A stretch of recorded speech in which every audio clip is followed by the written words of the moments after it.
Assalamualaikum warahmatullahi wabarakatuh. Selamat pagi anak-anak sekalian. Selamat bertemu kembali. Pada video pembelajaran kali ini Bapak akan menyampaikan aktivitas manusia dalam memenuhi kebutuhan. Ini bab 3 ya. Kalian bisa sambil membaca buku atau sambil menyimak buku sambil menyimak video dari Bapak ini. Jadi bab 3 ini tentang aktivitas manusia dalam memenuhi kebutuhan.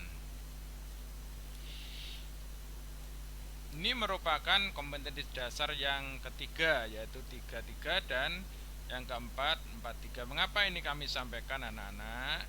Kompetensi dasar 3 itu maksudnya yang diinginkan atau kompetensi yang ingin kita capai, kemampuan yang harus kalian capai mengenai pengetahuannya. Sedangkan kompetensi 4 maksudnya bahwa nanti kalian juga dituntut tentang keterampilannya.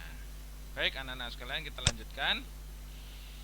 Tujuan dari pembelajaran ini yaitu setelah kalian selesai mengikuti video pembelajaran ini atau setelah selesai kalian menyimak video pembelajaran ini, diharapkan kalian bisa menjelaskan tentang kegiatan ekonomi yang meliputi ya, produksi, distribusi, dan konsumsi. Bisa dipahami anak-anak sekalian ya? Baik, kita lanjutkan. Kita bahas satu persatu sekarang. Coba perhatikan gambar ini. Di sini ada dua gambar yang kami sodorkan. Ya, ini gambar seorang bakul jamu atau seorang penjual jamu yang sedang menjajakan barang dagangannya. Gambar yang sebelahnya adalah gambar tentang apa ini anak sekalian? Gambar industri konveksi. Dari gambar ini harapan saya kalian bisa memahami akan kemana arah pembelajaran kita kali ini. Yang ini konveksi ini artinya membuat, memproduksi, ya dah, membuat barang kebutuhan manusia. Sedangkan yang gambar seorang penjual jamu ini maksudnya penjual jamu ini menyampaikan hasil buatannya, hasil produksinya kepada siapa? Kepada konsumen. Nah, baik, kita lanjutkan.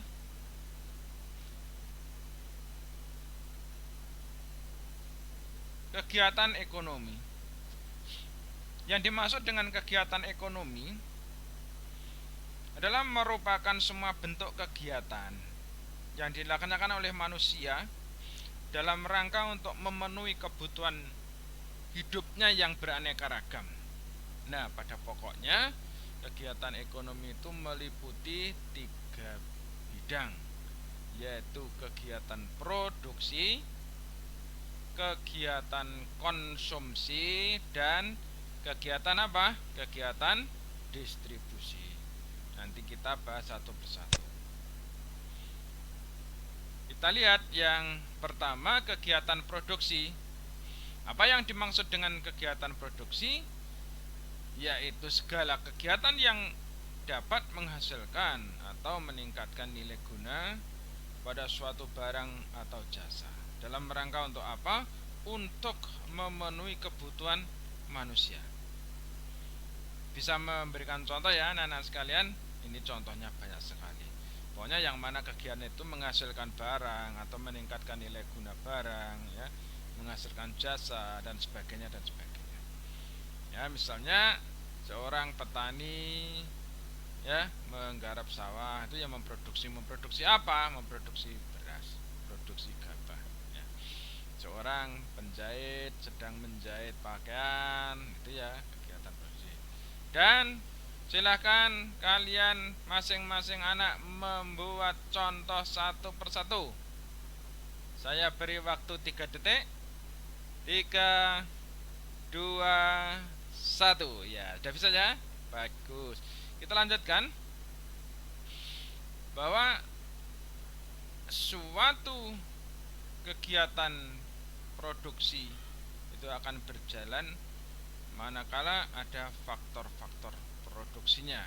Lanjut, ini gambarnya, ini seorang gambar petani membuat apa anak-anak, seorang petani memproduksi hasil padinya, bahwa produksi itu dapat berjalan manakala ada faktor-faktor yang mendukungnya. Yang pertama ini faktor produksi alam, yang kedua faktor produksi tenaga kerja, yang ketiga modal, dan yang keempat kewirausahaan. 1 dan 2 ini pada umumnya disebut faktor produksi asli. 3 dan 4 ini faktor produksi turunan. Nah, faktor produksi alam ya segala sesuatu yang berasal atau berada di alam ini, yang dapat dimanfaatkan untuk bahan baku maupun bahan penolong produksi ya, dari sumber daya alam, seluruh sumber daya alam, baik yang dapat diperbarui maupun tidak. Kemudian faktor yang kedua tenaga kerja, manusianya yang mengerjakannya. Faktor yang ketiga faktor modal. Modal ini bermacam-macam, pokoknya seluruh modal yang berguna atau yang digunakan untuk permodalan berlangsungnya sebuah produksi. Faktor kewirausahaan ini faktor manusia, faktor wirausahanya, pengusahanya ya. Dan kewirausahaan ini dapat dibedakan menjadi 3 macam, atau seorang wirausahawan ini seharusnya memiliki 3 keahlian atau kemampuan atau 3 skill. Yang pertama skill tentang memanage, mengelola, yaitu managerial skill. Yang kedua technological skill atau kemampuan teknis ya.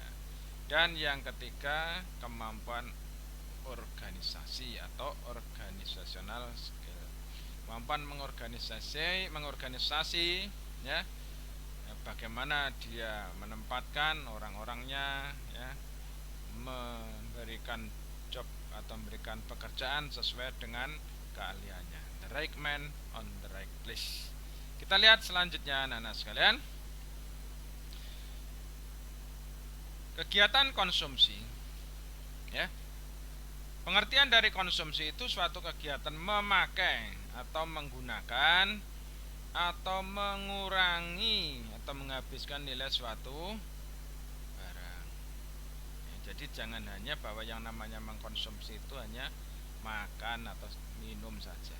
Yang namanya mengkonsumsi itu seluruh kegiatan manusia, yang mana kegiatan itu berupa memakai, menggunakan, mengurangi atau menghabiskan nilai guna suatu barang ya, baik itu secara sekaligus maupun berangsur-angsur, yang mana pengurangan nilai pemakaian itu digunakan untuk memenuhi kebutuhan hidupnya.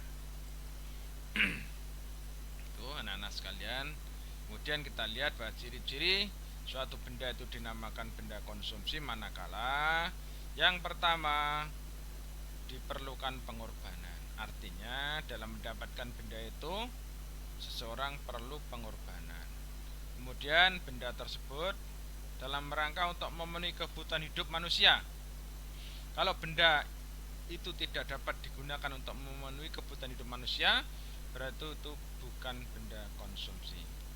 Yang ketiga, memiliki manfaat. Nah, ini memiliki manfaat. Kalau benda itu tidak ada manfaatnya, juga bukan benda konsumsi. Bagaimana anak-anak sekalian? Bisa dipahami ya? Baik, kita lanjutkan sekarang faktor-faktor yang mempengaruhi konsumsi.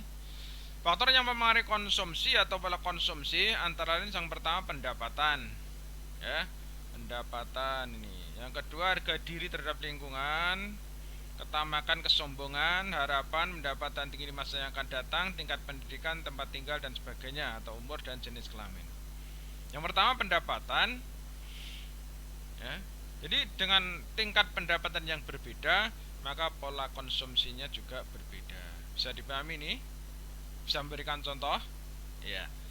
Jadi contohnya seseorang yang berpendapatan rendah, maka pola konsumsinya tentu beda dengan seseorang yang berpendapatan tinggi. Karena apa? Pendapatan mempengaruhi daya beli, tingkat pembelian. Harga diri terhadap lingkungan juga demikian.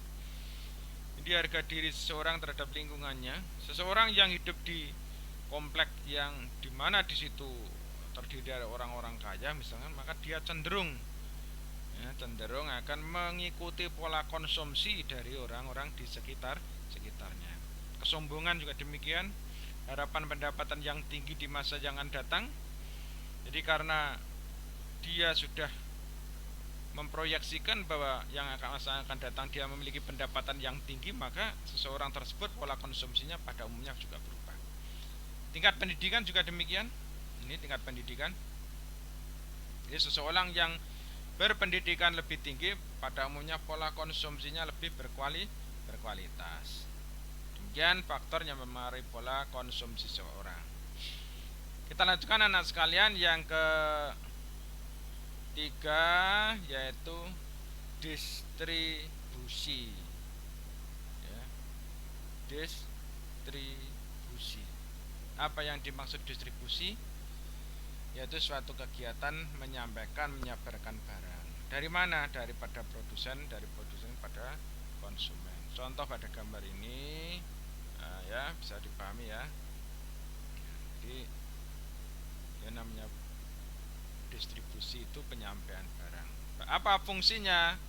Fungsinya ada beberapa macam, diantaranya menyalurkan barang dan jasa dari produsen kepada konsumen, memecahkan perbedaan tempat, perbedaan waktu, seleksi dan kombinasi barang. Itu antara lain fungsi dari kegiatan distribusi.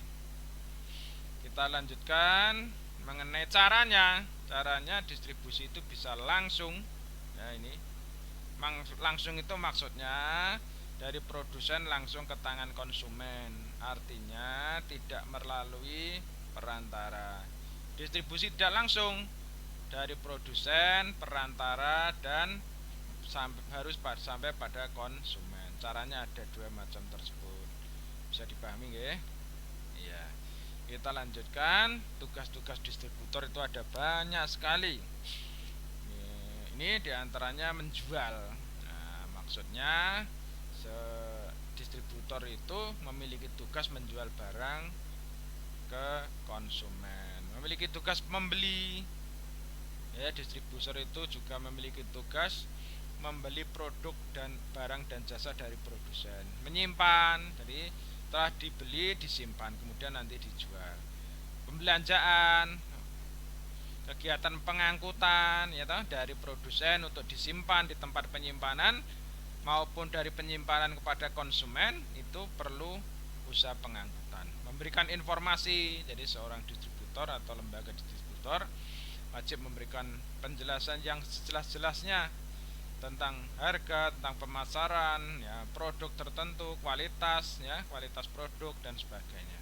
Kemudian fungsi promosi atau tugas promosi, distributor itu harus memiliki cara memperkenalkan barang yang diperdagangkan tersebut kepada konsumen. Demikian tugas-tugas distributor anak-anak sekalian. Nah, lembaganya bermacam-macam juga. Di sini ada agen, ada pedagang besar, pedagang eceran, makelar, komisioner, importir dan eksportir. Masing-masing ini sudah bisa semua ya. Ya. Kalau tidak bisa dicari maksudnya apa? Eksportir sudah bisa ya. Ya, importir, komisioner, ya seorang perantau perdagangan yang mendapatkan jasa komisi dari barang yang diperdagangkannya.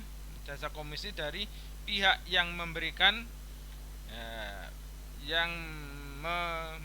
barang tersebut. Makelar juga hampir sama dengan komisioner, tapi makelar ini bukan mendapatkan komisi tapi mendapatkan provisi. Nah, pedagang eceran, pedagang yang berhubungan langsung dengan konsumen. Pedagang eceran ini ya tidak berhubungan langsung dengan agen maupun produsen. Pada umumnya pedagang eceran itu hubungan ke atasnya dengan pedagang besar, dan seterusnya. Demikian ya anak-anak sekalian, bisa dipahami. Nah, sekian dulu ya anak-anak sekalian. Dari sekian yang kami sampaikan tadi, ada kurang lebihnya mohon maaf. Dan bagi anak-anakku yang pada pagi hari ini tidak bisa mengikuti pembelajaran Bapak kali ini, bisa mengakses di di YouTube